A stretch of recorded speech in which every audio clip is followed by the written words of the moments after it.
Bem-vindos, exploradores das Escrituras, a outra jornada profunda pelas páginas sagradas da Palavra de Deus.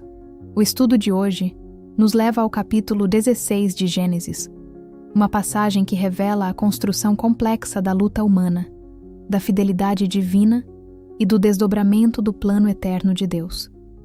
Este é um espaço onde corações podem encontrar repouso, mentes podem descobrir a verdade e almas podem encontrar o Deus vivo através de sua revelação escrita. Antes de mergulharmos nas profundezas deste capítulo notável, façamos uma pausa e preparemos nossos corações para o que está à frente.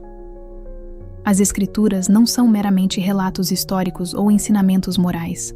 São o próprio sopro de Deus, vivos e ativos, prontos para transformar aqueles que se aproximam deles com espíritos humildes e receptivos.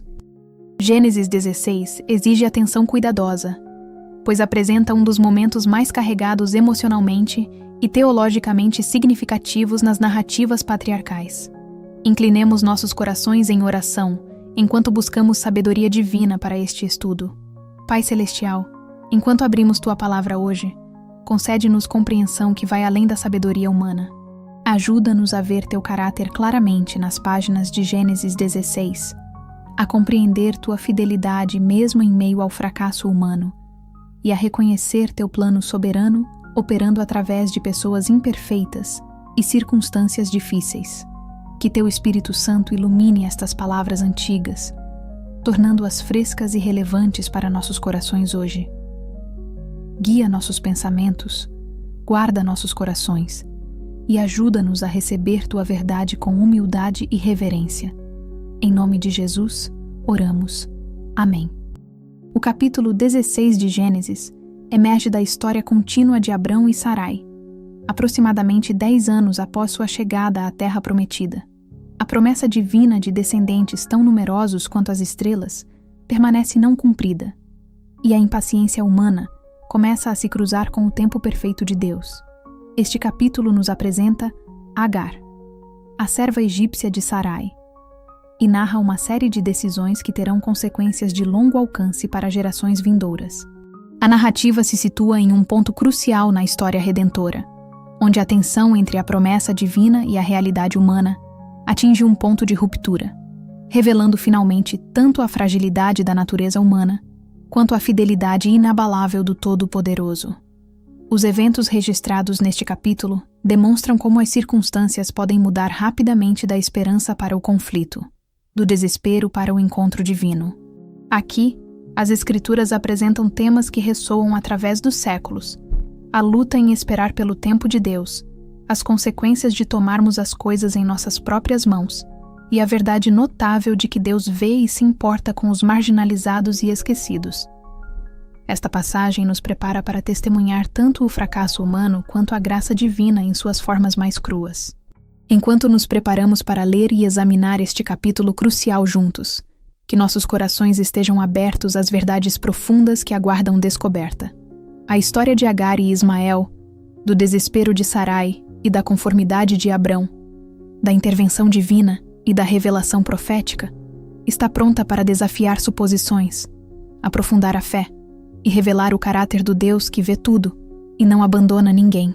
A exploração de hoje descobrirá camadas de significado que falam à condição humana enquanto apontam para o cumprimento final dos propósitos redentores de Deus, através dos séculos. Gênesis 16. Ora, Sarai, mulher de Abrão, não lhe havia dado filhos, mas tinha uma serva egípcia chamada Agar. Então ela disse a Abrão: O Senhor me impediu de ter filhos. Vai, deita-te com minha serva. Talvez eu possa construir uma família através dela. Abrão concordou com o que Sarai disse. Assim, depois que Abrão havia vivido em Canaã 10 anos, Sarai, sua mulher, tomou sua serva egípcia Agar e a deu a seu marido para ser sua mulher. Ele deitou-se com Agar, e ela concebeu. Quando soube que estava grávida, começou a desprezar sua patroa. Então Sarai disse a Abrão: Você é responsável pelo mal que estou sofrendo. Coloquei minha serva em seus braços, e agora que ela sabe que está grávida, ela me despreza. Que o Senhor julgue entre você e eu. A sua serva está em suas mãos, disse Abrão. Faça com ela o que achar melhor. Então Sarai maltratou Agar. Assim ela fugiu dela. O anjo do Senhor encontrou Agar perto de uma fonte no deserto. Era a fonte que fica ao lado da estrada para Shur. E ele disse: Agar, serva de Sarai, de onde você veio e para onde está indo? Estou fugindo de minha patroa Sarai. Ela respondeu. Então, o anjo do Senhor lhe disse: Volte para sua patroa e submeta-se a ela. O anjo acrescentou: Vou aumentar seus descendentes tanto que serão inumeráveis. O anjo do Senhor também lhe disse: Você está grávida agora e dará à luz um filho. Você o chamará de Ismael, pois o Senhor ouviu sua miséria. Ele será um homem selvagem como um jumento selvagem. Sua mão estará contra todos e a mão de todos contra ele, e ele viverá em hostilidade com todos os seus irmãos. Ela deu este nome ao Senhor que lhe falou: Você é o Deus que me vê. Pois ela disse: Agora vi aquele que me vê. Por isso o poço foi chamado Ber-Lahai-Roi. Ele ainda está lá, entre Cádiz e Bered. Assim Agar deu à luz um filho de Abrão, e Abrão deu o nome de Ismael ao filho. O capítulo 16 de Gênesis apresenta uma das narrativas mais complexas emocionalmente e teologicamente ricas nos relatos patriarcais. Esta passagem revela a interação intrincada entre o desespero humano, as práticas culturais e a soberania divina, culminando em um encontro profundo entre Deus e uma mulher egípcia marginalizada. Nos versículos iniciais de Gênesis 16, nos apresentam uma prática que pode parecer estranha aos leitores modernos, mas estava profundamente enraizada na lei mesopotâmica antiga.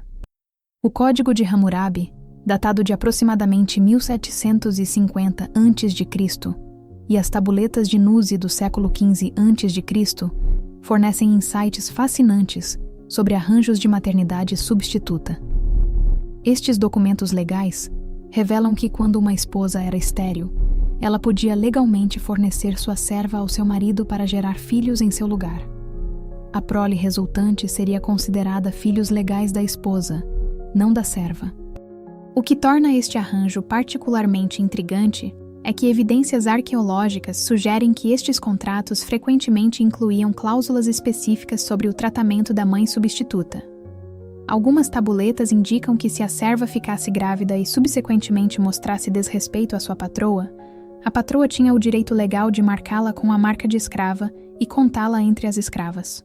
Este contexto histórico ilumina por que o tratamento áspero de Sarai a Agar, embora moralmente perturbador, era legalmente permissível dentro de seu marco cultural. O texto hebraico de Gênesis 16 é rico em jogos de palavras e significado simbólico que frequentemente se perdem na tradução. O nome de Agar é particularmente fascinante. Embora possa significar fuga ou estrangeira, alguns estudiosos propõem uma conexão com a palavra egípcia HGR, significando recompensa ou compensação. Este significado duplo cria uma ironia bela. Aquela que se torna uma estrangeira através da fuga é também aquela através de quem Deus fornece compensação pela esterilidade de Sarai. O nome Ismael carrega peso teológico profundo, composto de chama, ouvir, e El, Deus. Significa literalmente Deus ouve. Este nome se torna uma declaração teológica sobre o caráter de Deus.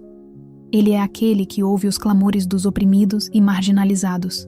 Notavelmente, esta é a primeira vez na Escritura que um anjo dá um nome a uma criança não nascida, destacando a significância especial de Ismael no plano de Deus.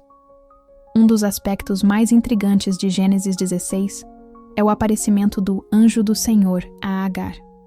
Esta figura é única na literatura do Antigo Testamento, frequentemente falando como o próprio Deus e aceitando adoração que seria inadequada para um ser criado.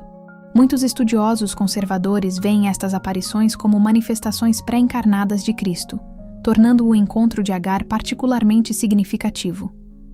A localização deste encontro também é notável. A fonte de água, no caminho para Shur, coloca Agar aproximadamente no meio do caminho entre Hebrom e o Egito, sugerindo que ela havia viajado aproximadamente 150 quilômetros em sua fuga. A palavra hebraica Shur significa muro.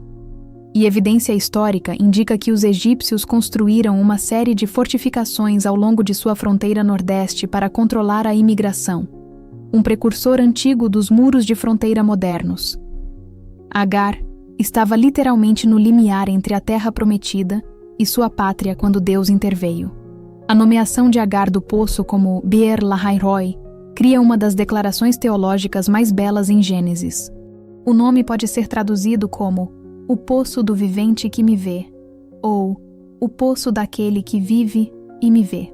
Esta designação transforma uma simples fonte de água em um monumento ao caráter de Deus.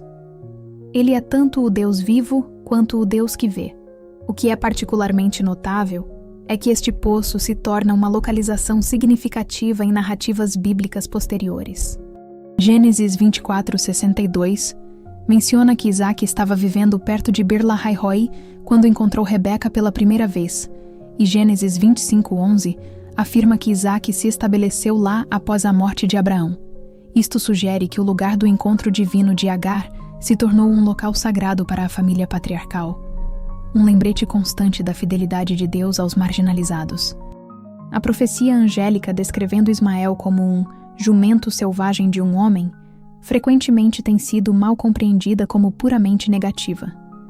Contudo, a literatura do Antigo Oriente Próximo revela que o jumento selvagem era, na verdade, um símbolo de liberdade, força e sobrevivência em condições ásperas. A Epopeia de Gilgamesh, mesopotâmica, descreve Enkidu, uma figura heróica, em termos similares. Em vez de ser meramente pejorativo, esta descrição sugere que os descendentes de Ismael seriam caracterizados por independência, resiliência e um espírito indomável. A frase "sua mão estará contra todos e a mão de todos contra ele" não necessariamente prediz guerra perpétua, mas antes descreve um povo que manteria sua independência contra todas as tentativas de subjugação. Evidência histórica apoia esta interpretação, pois as tribos árabes tradicionalmente resistiram à incorporação em impérios maiores, mantendo seu estilo de vida nômade e autonomia tribal por milênios. Algumas descobertas lançaram nova luz sobre a presença egípcia em Canaã durante o período patriarcal. Escavações em sítios como Tel el-Daba, antigo Avaris, revelaram populações asiáticas significativas no Egito durante a Idade do Bronze Médio, correspondendo ao tempo dos patriarcas. Esta evidência apoia o retrato da narrativa bíblica de movimento fluido entre Egito e Canaã e explica como Sarai poderia ter adquirido uma serva egípcia durante sua estadia no Egito. Interessantemente, textos egípcios deste período mencionam servos asiáticos trabalhando em casarões egípcios, e alguns destes servos eventualmente ganharam status significativo. Este contexto histórico sugere que Agar pode não ter sido uma escrava típica, mas uma pessoa de alguma posição na sociedade egípcia antes de se tornar serva de Sarai. Gênesis 16 apresenta várias verdades teológicas profundas. Primeiro, estabelece Deus como o defensor dos oprimidos e marginalizados. Agar, uma mulher estrangeira, uma serva e uma refugiada grávida, recebe uma visitação divina e promessas que rivalizam com aquelas dadas a Abraão. Isto demonstra que a preocupação de Deus se estende além da família da aliança para incluir toda a humanidade.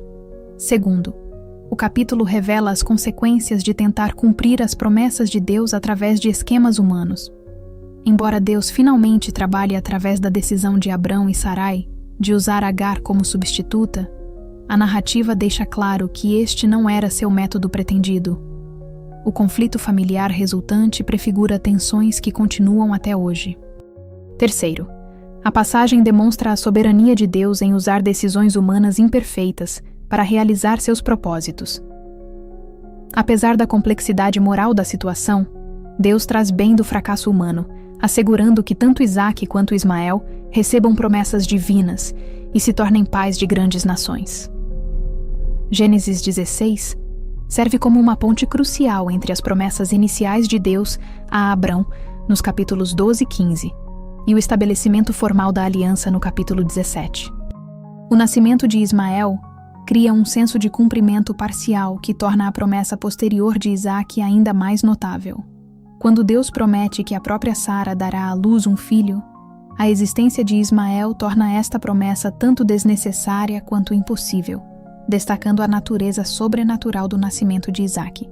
O capítulo também introduz temas que se tornarão centrais na narrativa abraâmica: a tensão entre promessa e cumprimento, o papel da fé versus esforço humano e a inclusão de não-israelitas na bênção de Deus. Estes temas atingem seu clímax na ligação de Isaque, Gênesis 22, e continuam a ressoar ao longo da narrativa bíblica. Enquanto respeitamos a distância histórica e cultural entre o mundo antigo e o nosso, Gênesis 16 oferece vários princípios atemporais para crentes modernos. O capítulo adverte contra a tentação de ajudar Deus a cumprir suas promessas através de meios questionáveis, ilustrando como a impaciência pode levar a complicações que afetam gerações. Também demonstra a fidelidade de Deus às suas promessas, apesar dos fracassos humanos, e sua preocupação especial com aqueles que são marginalizados ou oprimidos. Talvez mais importante ainda, o capítulo revela que Deus vê e se importa com cada indivíduo, independentemente de seu status social, etnia ou circunstâncias. O encontro de Agar com o divino serve como um lembrete poderoso de que ninguém é invisível a Deus, e sua compaixão se estende a todos que clamam a Ele em seu sofrimento. Gênesis 16 tece temas de fragilidade humana, fidelidade divina e as formas complexas pelas quais Deus trabalha através de pessoas imperfeitas para realizar seus propósitos perfeitos. O capítulo convida os leitores a se verem em seus personagens, às vezes como a Sarai desesperada, às vezes como o Abrão complacente, e às vezes como a Agar marginalizada, enquanto sempre apontam para o Deus que vê, ouve e age em favor de sua criação. O capítulo 16 de Gênesis apresenta uma das narrativas mais complexas emocionalmente e teologicamente ricas nos relatos patriarcais. Esta passagem revela a interação intrincada entre o desespero humano, as práticas culturais e a soberania divina, culminando em um encontro profundo entre Deus e uma mulher egípcia marginalizada no deserto.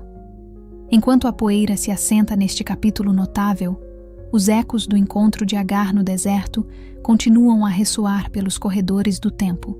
Sua história, marcada pelo desespero, intervenção divina e esperança final, espelha as lutas profundas que definem a experiência humana em cada geração e cultura.